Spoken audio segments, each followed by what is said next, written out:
Hello, it's Ryan here from the Deck Podcast Network. If you've enjoyed our show, please remember to like, subscribe, and share with your friends. Thanks very much. Enjoy the show.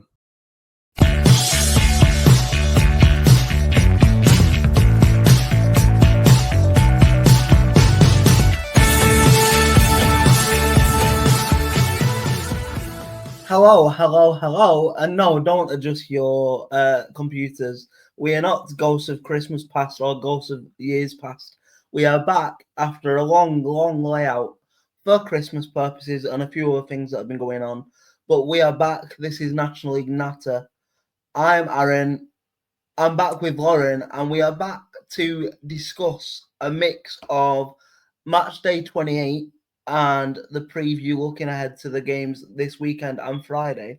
But also, because there's been such a gap between episodes, I feel like it's only right. We're about halfway through the January transfer window, and a lot of National League clubs seem to be making moves quite quickly, and there's been a lot of business going on and happening as we're speaking right now, a lot of rumoured deals. So I thought it'd be a bit wise to touch upon a few of them things in the first part of the podcast, as well as very briefly touching upon last night's action. But before I get to that, Lauren, welcome back to the show. Happy New Year, I guess. And how has your time off been? Like I said, it's been a long time for us, right? It has, yeah. I'm glad to be back. Feels like a lifetime ago. Feels like it was last year. But no, glad to be back. I'm ready and excited. It's going to be a very filled podcast today. But that's always the best way. Nice and busy. Lots to talk about. Lots to do. Lots to chat about. Amazing. So with that being said, let's not waste any further time and let's get straight into, well, you can pick actually, Lauren. Do you want to go into the transfer window first, or shall we start with last night's action first? You know what? I reckon we go transfer first and then we do sort of our regular show afterwards. So sort of like a little start something fresh and nice. Let's do it. So there's a couple of deals that have been and gone, and a couple of teams that are making big movements, and a couple of teams that are losing key players as well, or have lost key players that I want to touch upon. Unfortunately, I'm not going to have time to touch on every transfer deal that's happened in the division. Otherwise, that could be a whole 2-hour podcast in itself. We don't have time constraints for that. So I want to start really with probably the biggest transfer monetary value of one of the biggest transfers in National League history ever, if you believe the monetary value of it. And that was the York City surprise pursuit and successful pursuit of former Wigan and Oldham Athletic loan striker Josh Stones. Now, this was some way to kick off January, really, wasn't it, Lauren? The story was he was on loan at Oldham, scored a few goals in his second spell for us. The football club did things in its power to try and keep hold of him. We put a bid in by all accounts, a very generous bid, I would say. An EFL club that will remain unnamed for the purpose of privacy also, I believe, put a bid in for him. But none of that mattered because Matt Ugler and his York Riches came along and bid, allegedly, according to multiple reports, £350,000 for a 20-year-old with, on paper, 8 senior career goals. Now, that's not me just saying that because I was salty, like that Oldham, didn't end up getting him. Like from a journalistic point of view and from a stats point of view, £350,000 for a pretty unproven 20-year-old is a massive, massive risk, isn't it? But I think you can look at it either way. So obviously it's a huge risk, of course it is. But the paying for a level of potential, aren't they, I guess? So, 20 years old, like maybe 10, 12 years in the game left, he's got a lot of untapped potential. And I wondered how you sort of view the reports that came out about it and how you view that figure and what you see for Josh Stones and York going forward, really, to kick us off. Yeah, I mean, it is a lot of money, right? It's so much for this level, but as much as, he is a striker and you are getting him for his goals, the players, even when they have a position like a striker, they do also come with other things. And I think that even though he, on paper, is not necessarily proven, I think it is a good signing for York. And I think it's a really exciting move. I think it is a lot of money, and we'll see whether the potential does play out. And I think that's something we'll see in the long term, but it could be a really good move in the end, actually. I mean, for me, I've seen multiple fans, mainly Oldham fans, that probably had a little bit of salt in the wounds, come at Josh Stones and say that, he deserves to get booed in our rearrange game and whatever else, or Wigan have stiffed us a little bit. But I'm not being funny. A 20-year-old at the chance of living in somewhere as lovely as York for a start, and probably has had some pretty impressive wages for this level, never mind a fee. You can never knock a player for, at the end of the day, wanting to shore up their future, because the career of a footballer is very short anyway. So, they want to make sure they've got the finance behind them. And also, even though it did hurt me to start with, a fair play to Wigan to be able to command such a high fee for a pretty unproven youngster, really. It's a phenomenal bit of business from Wigan, and probably Matt Ogilvy's believing, well in the title race, well in there with a really good, strong attacking outlet anyway, attacking threat anyway, York. He will be looking at that and thinking, we've probably got one of the best strikers in the division here. Yeah, and my opinion is, if you're 20 years old, you've got all this hype at the moment, why wouldn't you go somewhere that's currently got a lot of good momentum, so you can really, get in, give it a really good shot? It's not like you're having to be not necessarily relied on, but you're in a good place to build from where the team is. And it's not necessarily like, if your team's constantly losing it, it's not necessarily your fault. When you're, I'm going to say so young, because, I feel young and I'm 20. So, but when you're so young and everything is put on your shoulders, it's sometimes a bit disheartening. So I think it's a really good place for him to sort of build on what he's doing, go into a team that's got a lot of backing, a lot of support, and a lot of forward momentum. I do think it's a good place in the end for him to go. And like we say, 300 or whatever K is a good fee to command. Yeah, definitely. And look, I wish the best for Josh Stones, just apart from when they play us next Tuesday night. I certainly won't be partaking in the booing, because obviously I don't want to call Oldham fans unrational, but I think I kind of understand the business side of football a little bit. And, you can't, like we just said, you can't knock a young lad for taking an offer like that. So, yeah, all power to him, and hopefully it works out for York. But just moving on, and I know with a certain, our friend and also co-host of this podcast, he's still in tears about this deal. I want to talk about Nicky Kabamba's departure from Barnet a little bit. And now, Nicky Kabamba is a man that's had more football clubs in his career than I've had operations. And, that is saying something. But at this level, Nicky Kabamba has proven himself to be an absolute bagsman, and a bagsman for Barnet. You're talking maybe, looking at his stats, you're talking maybe a 15 goal striker in his 3 years that he was, 15 a season goal striker in his 3 years that he was at Barnet. That is a lot of goals from them that have just left.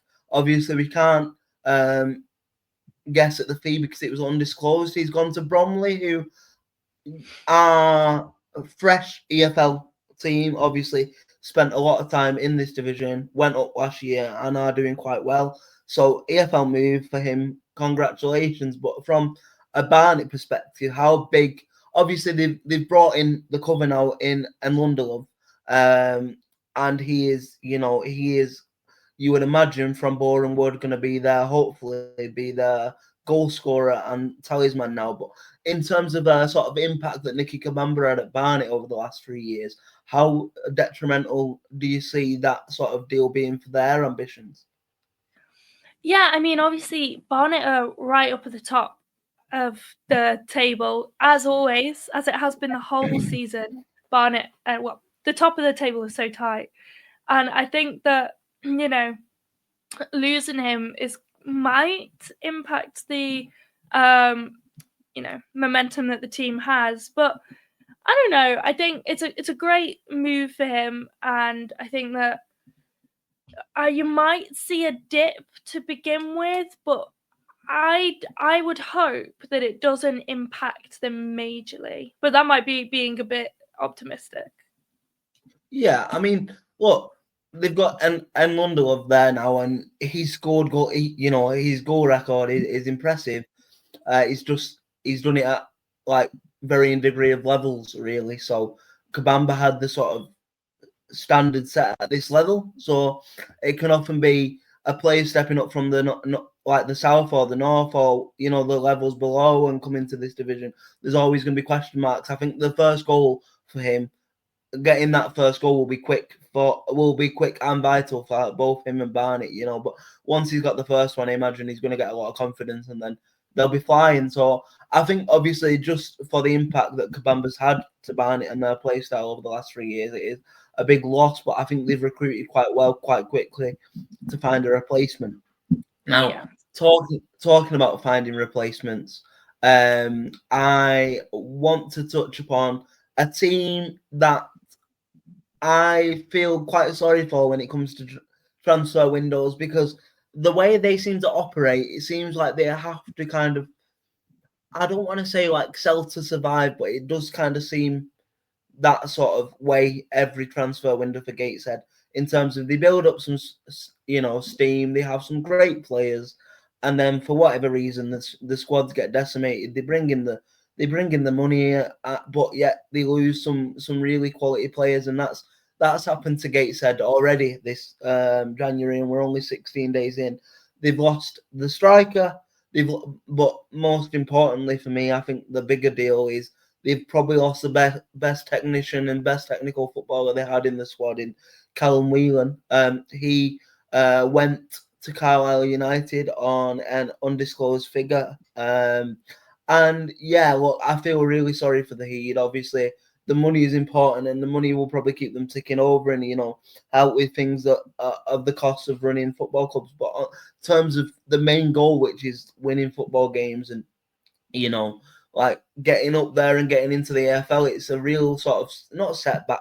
Well, yeah, actually, I'm going to go with a real setback, because I think when you lose not just one piece of quality, 2 pieces of quality, as it is currently with the striker and Whelan, and allegedly Regan Booty could be out on his way out the door as well. Another very, very technically gifted midfielder for Gateshead.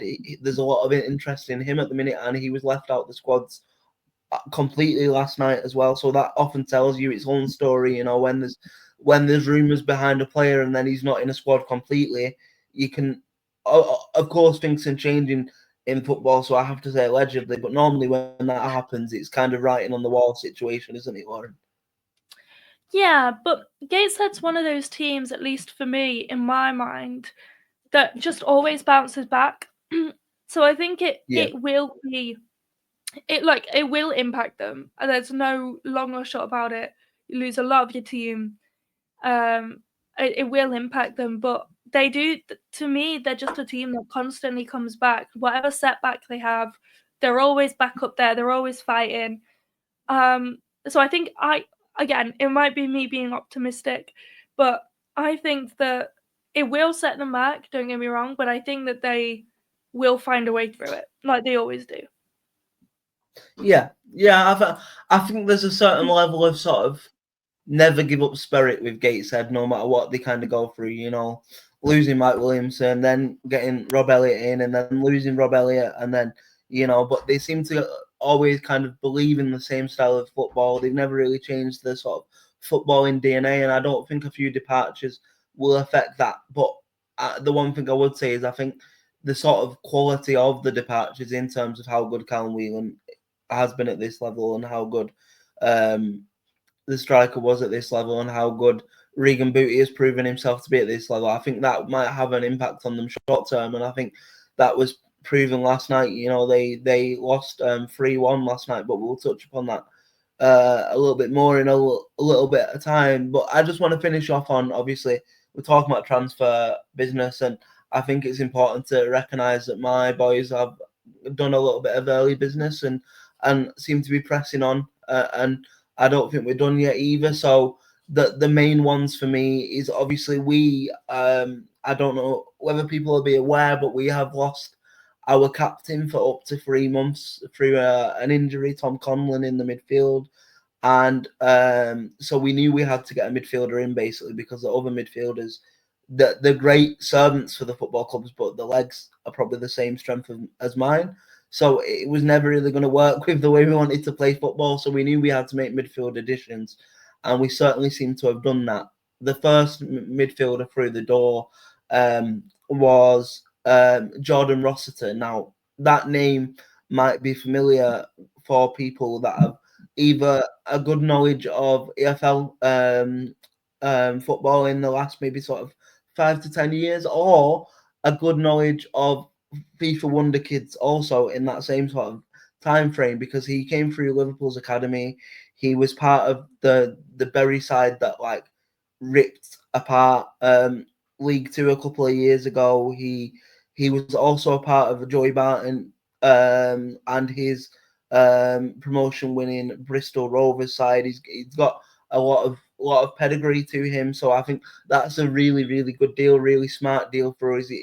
He seems to be a very combative midfielder, a midfielder that doesn't seem afraid to sort of get his foot on the ball and kind of, you know, going for the tough tackles. And I think that's what we've been missing over the last couple of weeks. So that excites me a lot. And then you've got the signing we made yesterday, which is also equally as impressive, in Corey Evans joining us on a free transfer after his departure from Bradford.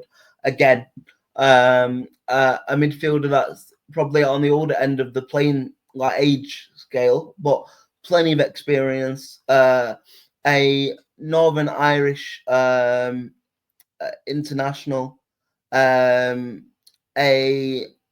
Spent plenty of his time in the Championship, and like two really good signings there for us, and I think it will shore up the gaps that we're having in midfield at the minute, because again there is alleged rumours, and I must say alleged at this point because nothing is confirmed, but Sam Clucas could be heading out of the football club for us any day now, really. He was spotted at Lincoln, Ryan's favourite team, earlier this week. Obviously, he's played there, and he has a clause in his contract that if a League One club comes in for him, he can leave on a free. That now, whether that's the correct business decision and good business from Oldham, that's another discussion to be had for another day. But that clause is in his contract for whatever reason, and it looks like it's going to be activated. So I think getting the midfield bodies were vital for us. And then also another alleged signing that, well, we also signed a goalkeeper, but only a goalkeeper that has come in to be third, I'd imagine, to be third choice. So it seems a little bit strange, that one. So I'm not going to give much airtime to that. But and then the final alleged transfer that is about to go through at Oldham is the signing of Billy Waters on a undisclosed fee, allegedly from Wrexham, striker. So we knew we had to replace Josh Stones. Obviously, we allegedly put a bid in for him, like I spoke about before. Got it knocked back and got it blew out the water. So we knew we needed a striker coming in, and that's what we seem to have got. Billy Waters, it has got incredible pedigree at this level. He scores goals at this level. So if that does come off and get agreed, then I will be overjoyed with that. But yeah. Also, I'd like to apologise. There's nothing really much we can do about it right now, but unless it's just me that can see it, I don't know if you guys can see it on YouTube or whatever. But it seems for some reason like my camera is really, really glitching out right now. But we are 20 minutes into the podcast, so I kind of don't want to like stop it to start it again. So we're just going to press forward. But I don't really know what's going on there. But yeah, I just thought I'd address it because it couldn't have been me that was only seeing it. But Lauren, just to finish off, then, what do you think of Oldham's transfers so far, and like in terms of where we are in the league? We're fifth. We are 8 points off the top, but we have 5 games in hand on some of these teams in this division now. 3 games in hand on Barnet at the top. So we're well in that fight, aren't we? Really? Yeah, you guys have been busy. To be honest, very early on in the window. Very busy. I think that it'll be interesting to see how many of those end up going through. Obviously, losing Stones was quite a big deal. So getting all those transfers in early should hopefully try and steady the ship a little bit. But I think it'll be interesting to see where that ends, you guys. I think you guys are in a really good position, to be honest, at the moment. And we'll see whether the new, fresh members of the team can gel in fast enough to really propel yourselves up. Because that's the other thing. The more new members, the more new team players that you get, the more time you might have to take for them to gel with one another and gel with the play style, or they might just fit right in. So we'll see how all of the transfers across the whole league will do, really, whether some are hits, some are misses. And I think before we head on to the talking about this week, both the games yesterday and the games coming up, I want you guys that are listening to let us know either in the comments on YouTube if you're listening to us there, or hit us up on X, formerly known as Twitter, at NLNatter, and let us know what you think either the best transfer across the league or the best piece of business that your team has done. Because I'm very interested. Yeah, I think that's a great talking point, and we were sort of debating whether to do a whole episode on the transfer window, and that might come later on down the line. Maybe at the end, maybe we could do like a end of January once it hits the 31st. We could kind of do an episode if that's something you guys would be interested in. Let us know, like Lauren said, on all of them platforms. But before we get into the preview, shall we very, very briefly and quickly look back, Lauren, at last night's fixtures and results? In fact, do you want to lead us into a very, very brief roundup of the action last night? I could do if I had them up in front of me. Let's do that. There we are. She's underprepared. Well, I forgot everything of my streaming set up at home, so I've currently got about half the stuff I usually have. But hey, she's always a professional, though, Lauren. Don't worry about that. Always professional. But yeah, we've had a couple of games, both yesterday and the day before. For those that don't know, we usually record on a Thursday. So whether you get this on the Thursday or the Friday, or whenever it goes out, we're talking about this as of the 16th. So we've had a couple of games. What have we had? We had Sutton United versus Wealdstone yesterday. There was also supposed to be Boston Southend yesterday, but that got postponed, which I'm sure we'll talk about. 7 minutes in. And then on the Tuesday, we had Aldershot Braintree, Altrincham versus Maidenhead, Ebbsfleet versus Yeovil, Forest Green versus Barnet, Gateshead versus Halifax, and Solihull Moors versus Eastleigh. So yeah, if we want to talk very briefly at the beginning about Boston Southend getting postponed in the first 7 minutes, I feel like if the conditions are that bad that you cancel it in 7 minutes, unless it just came on, it might have been something you could predict earlier, but I'm not sure. Well, I don't know whether what the weather's been like over the last few nights back for you in Cambridge, but certainly over here in Manchester, we've had freezing fog for the last couple of nights. So I couldn't imagine it was something that kind of came on. And like you say, you think if the referee did any form of pitch inspection before the game, you would think if you couldn't see the halfway line before the game kicked off, what's the point in doing it 7 minutes in? especially for them travelling fans, I do feel for a little bit because they've gone all that way and now they've got to go again on a random Tuesday night, probably in March. I would hazard a guess at. So yeah, it was a strange one, but obviously you can't help natural causes like the fog, I guess. Yeah, definitely. And I get that it is a natural cause, but I'm sure you would have seen it beforehand. I'm sure. And yeah. But so that was obviously suspended. Were there any midweek games that you thought were particularly interesting scores? I'm looking at possibly the Forest Green versus Barnet game as one that might be quite a big one. Even though it wasn't a game for the neutrals and it ended, quite poorly in terms of quality. It was a 0-0, wasn't it? I believe. Yeah. I think we have to kind of touch upon it just because where the two teams are in the table. Like, as of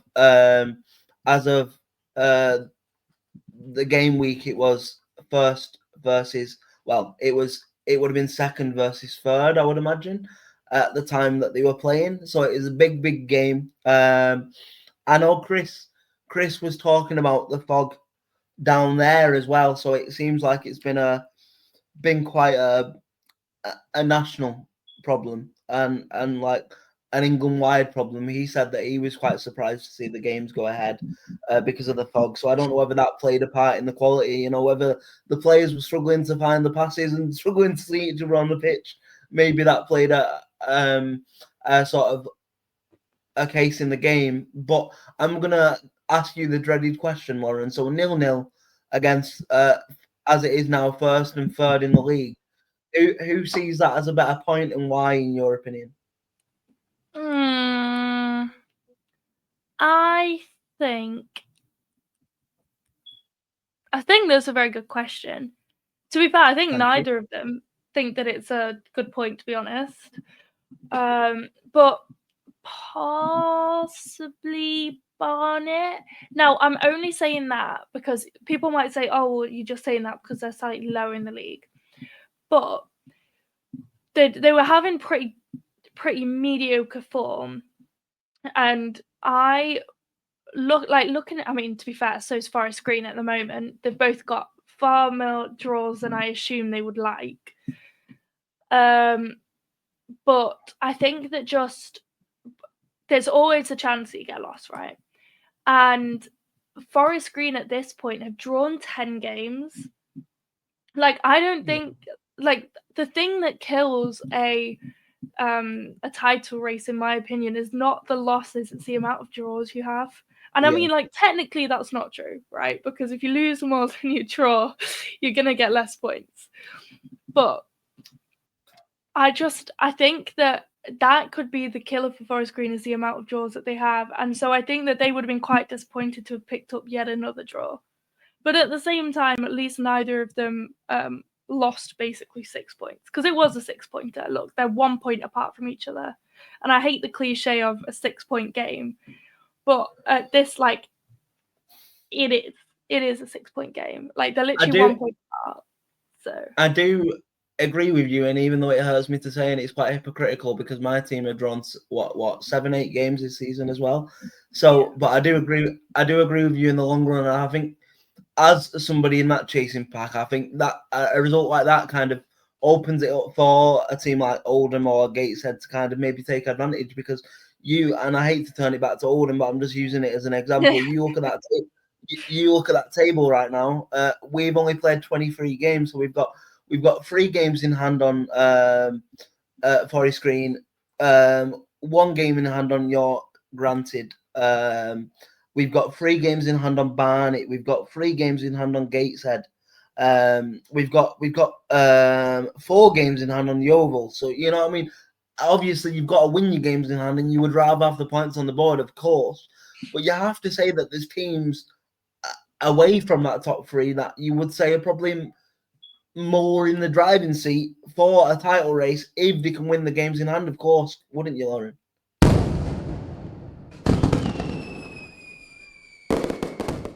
Yeah, I mean, if you win the games in hand, like I say, well, like you said, the points on the board is all that matters. Points on the table, at the end of the day are far more valuable. You just have to look back to the Boreham Wood season when they were absolutely flying in the league. I say this because I think I was in the league when we were playing them. I can't remember whether it's the National League at this point, but and then they went on that massive FA Cup run, so had loads of games in hand. They were at the top of the table and then just didn't win basically any of their games in hand and finished mid-table in the end. And I think that it is something that, you know, you need to be wary of, that it is points on the board. But I think that, yeah, especially now that we're currently in the big January transfer time when everyone's getting fresh legs in, new ideas, I think that depending on how business goes, genuinely there could be some drives from, I mean, you've got you lot. I mean, to be fair, even Rochdale are only, you know, Yeah, I was about to say, for as much as it they've only hurts played me. 22 and they're on Yeah, 39. Like, if they win their 4, they're right up there. I don't think they. Yeah. I can't remember. I can't do the maths that quickly, but you know, it's not a bad. Oh, I think they get 51, so they'd be right up within it. Yeah. So I think it's obviously, tight. like you say, there's some big games to come. Like next Tuesday night, Oldham play York at home, so that is one of the overhanging games. So you know, if we can beat them, then I will start to believe and I will start to think, you know what, we're in it here because you've effectively beaten one of your direct rivals in a game like that. So I think, like you say, we've got a lot of games to play and a lot of big games to come. But I think the teams like Gateshead, Oldham, and Rochdale, even though they're maybe 7-8 points behind, you are looking at that as a fan and thinking, you know what, we're well in here. We've got a chance. You know what I mean? We're in a good position. So it's going to be an interesting sort of final third of the season, isn't it? Definitely. But with that being said, the final game I want to touch upon from a midweek action, just because of the nature of the scoreline, I think is I want to touch upon the Alti game very, very briefly. Now, Alti, I think, are a side we've been talking about in terms of, you know, far too much quality in the squad to kind of carry on struggling for as long as he did. And now they are severely sort of pulling themselves away from the struggle. And not only that, they are only a point off the playoff places themselves. It's been a crazy turnaround for Parky and his men. And look, sticking 4 on, granted, a very, very poor form Maidenhead United side, but you still have to beat what's in front of you, don't you? And they did that very convincingly thanks to Alex Newby hat-trick and also a goal from a man that is in a very high demand according to reports from EFL teams this January, so that might be one to keep an eye on in terms of star striker for Alti, Regan Linney. But yeah, 4 goals, 4 unanswered goals puts Alti right in that playoff mix as well. With have they got games in hand as well? I believe. Yeah, they do. Yeah. They have 2-3 games in hand on most teams in this division. So again, they'll be fancying themselves for this conversation as well in a few weeks' time. So I think we're just on the cusp of a very, very exciting home run of the season, really. Absolutely. Yeah. Absolutely.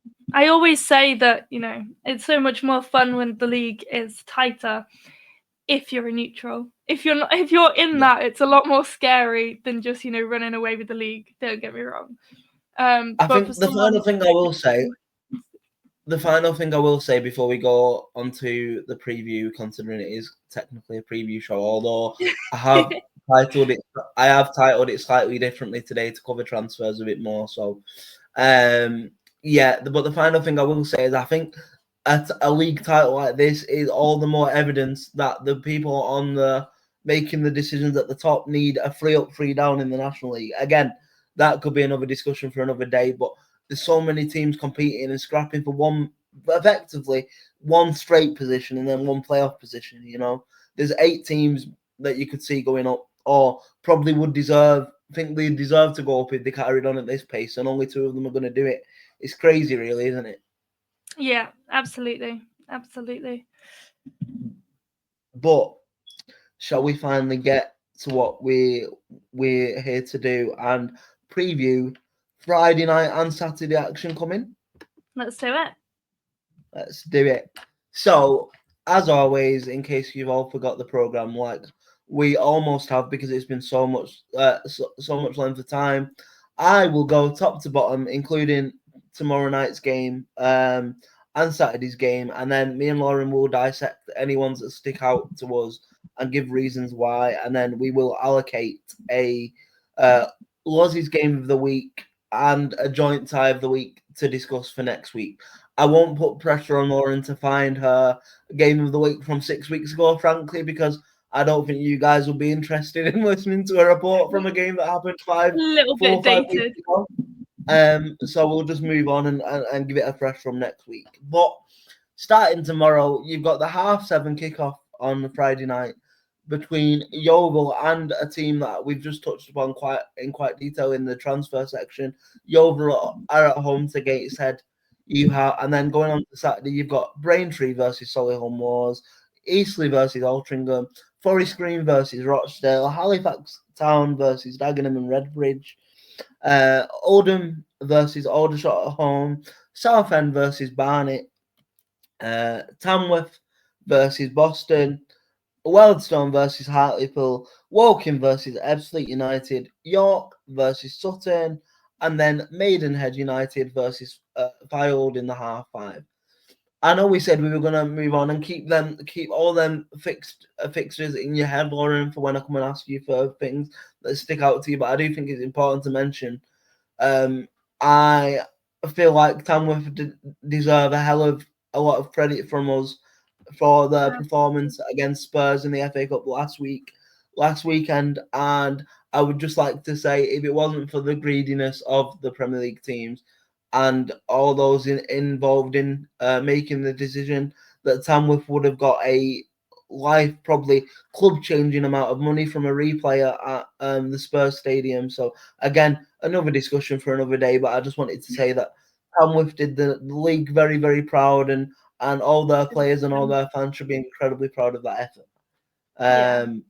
So yeah, but moving back on, is there any games from that list that are sticking out for you straight away, Loz, and any reasons for that? I mean, the first one that reaches out to me, now you might not agree, is the Eastleigh Alti game.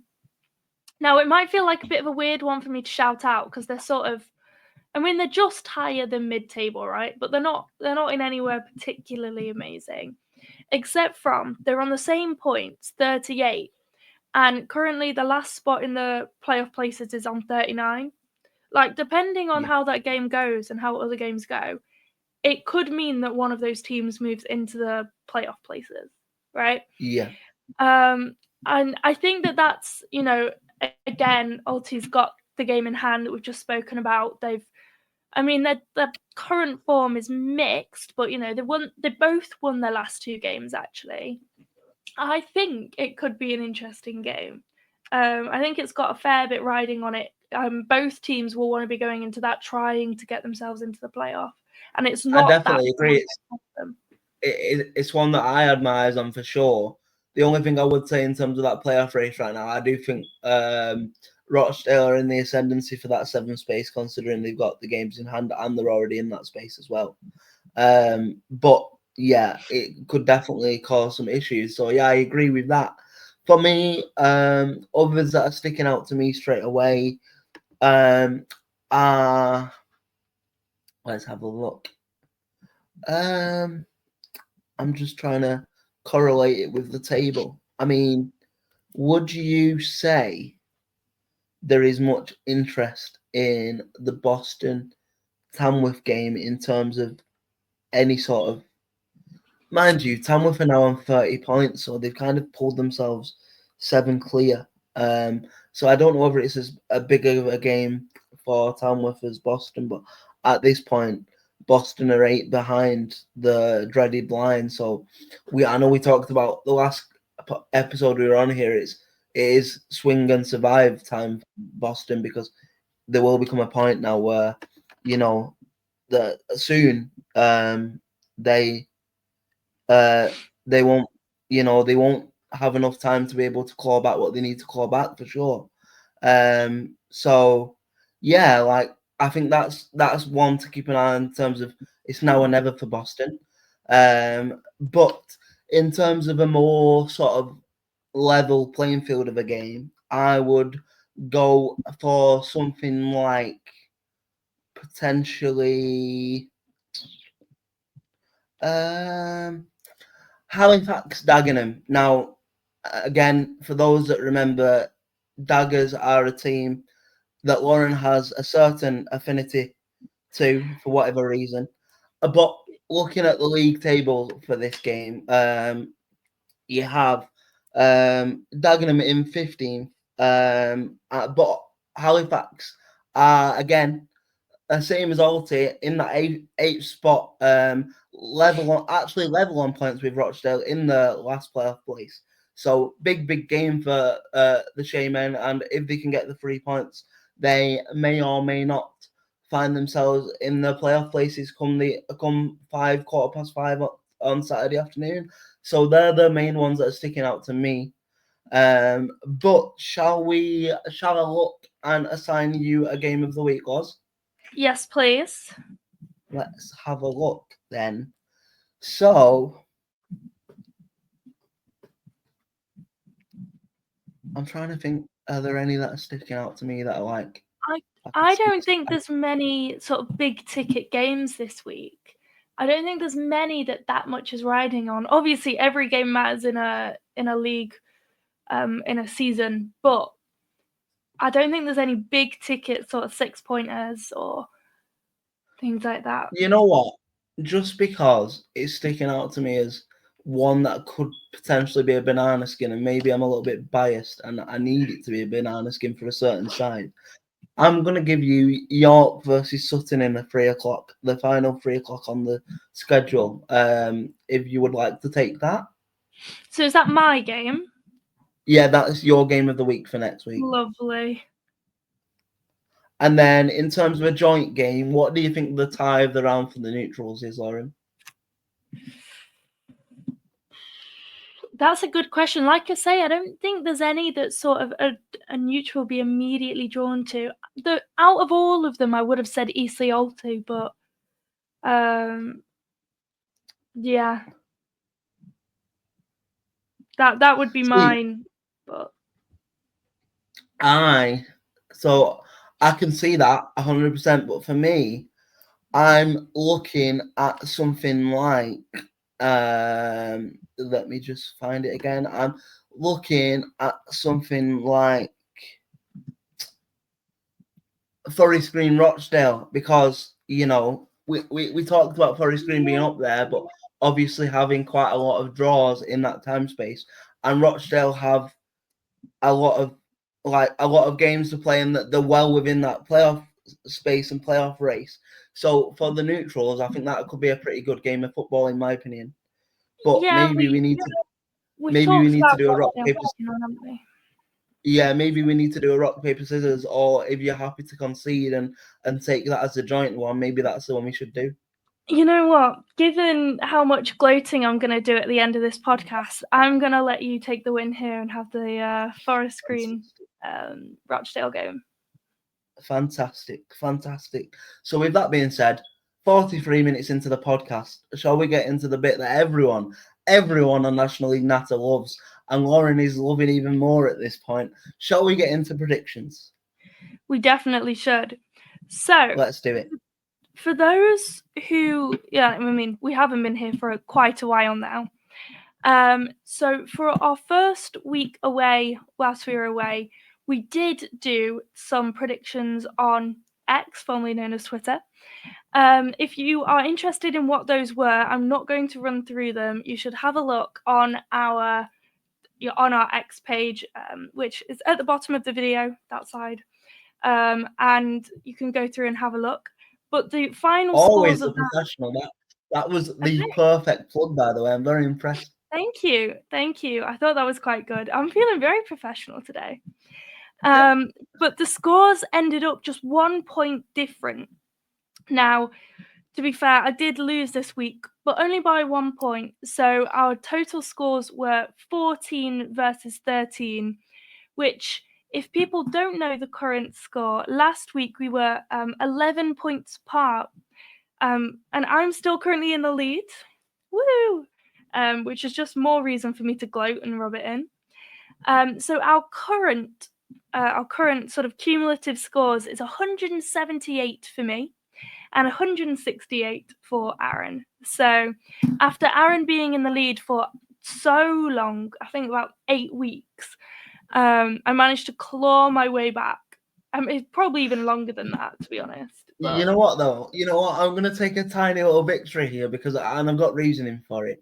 So for the last time we were here, I did go on a bit of a spell where I lost like 7 weeks on the spin. So I've stopped the rot now and I've got 1 on the board. So hopefully I'm the one that's in control of the momentum now and go on a bit of a roll, you know? I like it. That's what I'm hoping for. That's what I'm hoping for. So with that being said, first one back in a long time, considering I'm the chaser, am I allowed to go first? Yeah, go on then. Why not? I'm being nice to you today. Let's do it. So, starting on the Friday night, Yeovil versus Gateshead. Now, I've said a lot about Gateshead's departure, so now I could see that affecting them. Would it be a bit snobberish and a bit two-faced of me to have them get the win?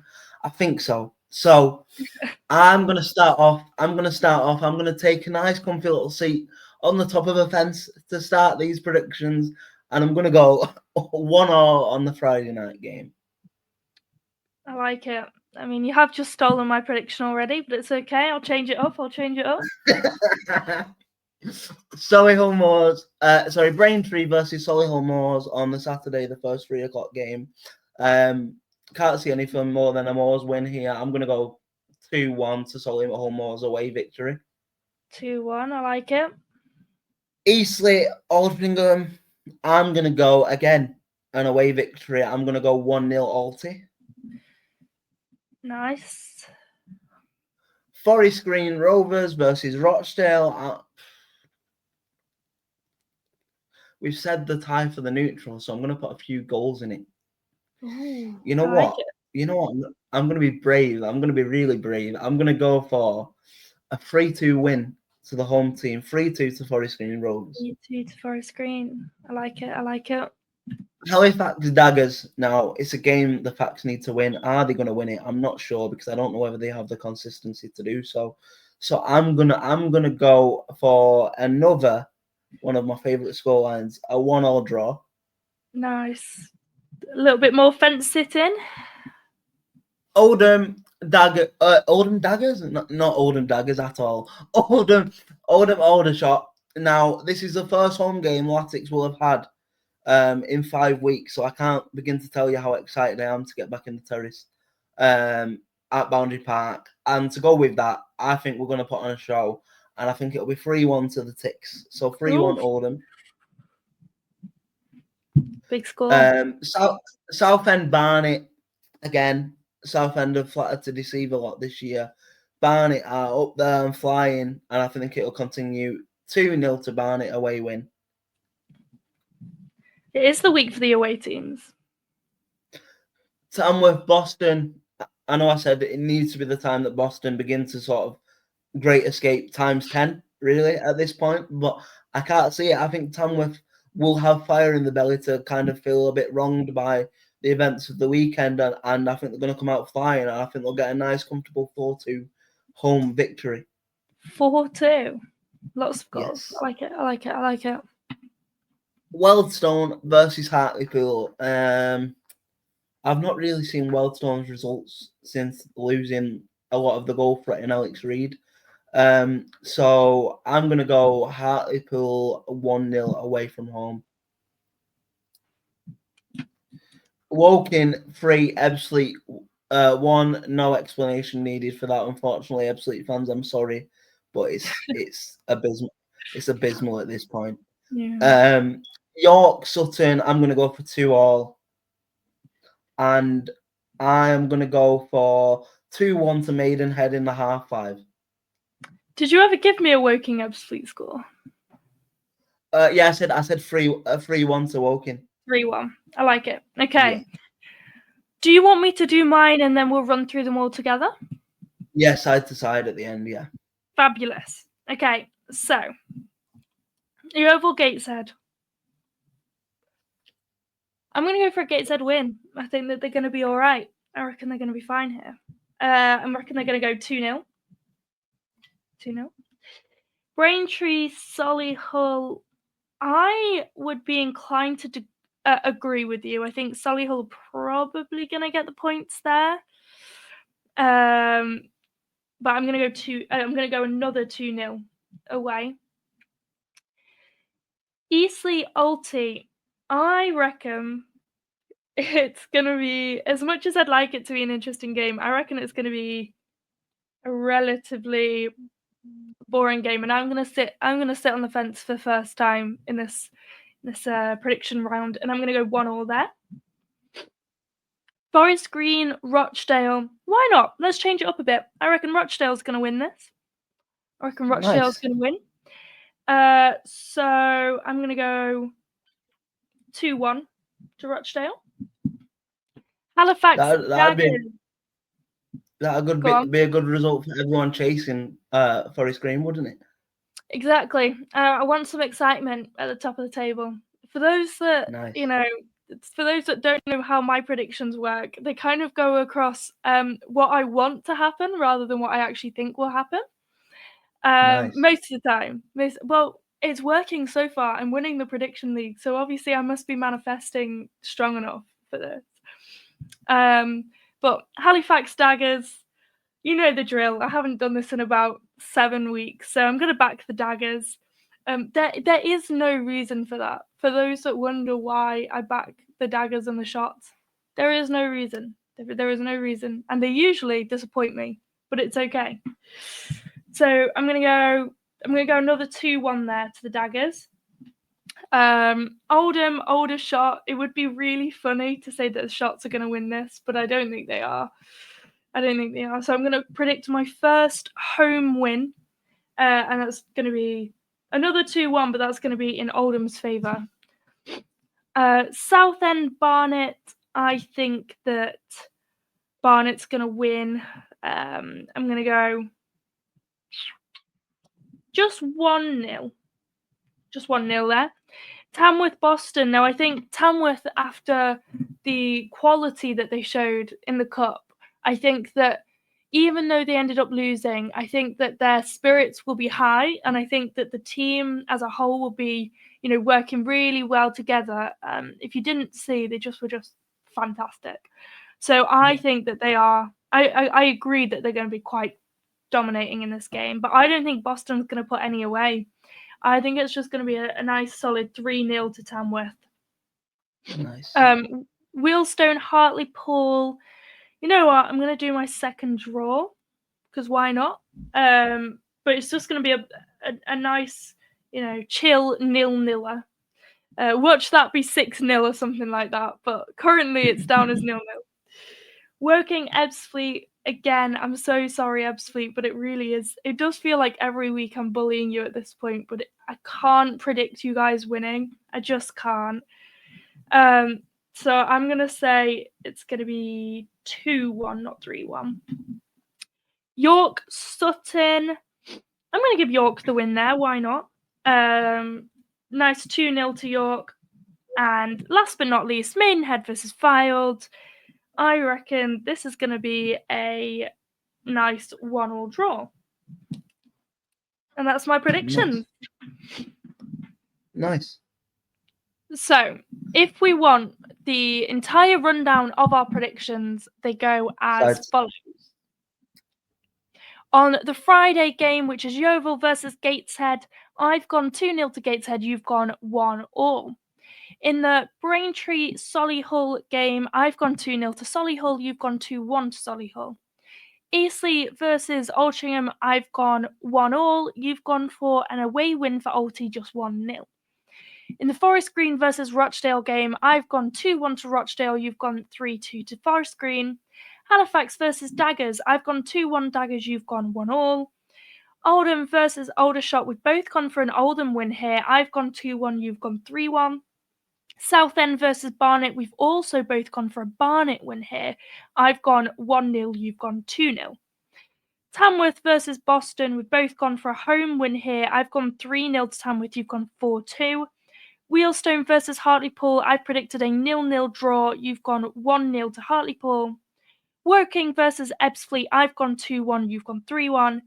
York versus Sutton. I've gone 2-0 to York. You've gone 2-all, just in general. And in the 5:30 game, I've gone for a nice 1-all draw, and you've gone for 2-1 to. Did you 2-1 Maidenhead? Remind me. I wrote down 2-1 Maidenhead, but for me, you might have gone 2-1 Fylde. Let me just double check. No, I think I went Fylde in it because. Wait. Yeah, I think I went Fylde. Cool. So you went 2-1 Fylde. So that is our predictions for match day 28. How are we already at 28? It's crazy. Absolutely crazy. I mean, it's more kind of explanatory when you think that we kind of not been here for 6 of like the last preview we did on record was 22, I think. So it's been a while. But unless you've got anything else, Lauren, we promise we're not going to go away now for another 6 weeks. I will be back on Monday with hopefully Chris. If not, I'll have somebody with me in some form to do the review show. We are back into a solid routine now. It's felt good to get the first one back. We appreciate your listens. We appreciate your views. In the meantime, we've been National League Matter, and we shall see you soon.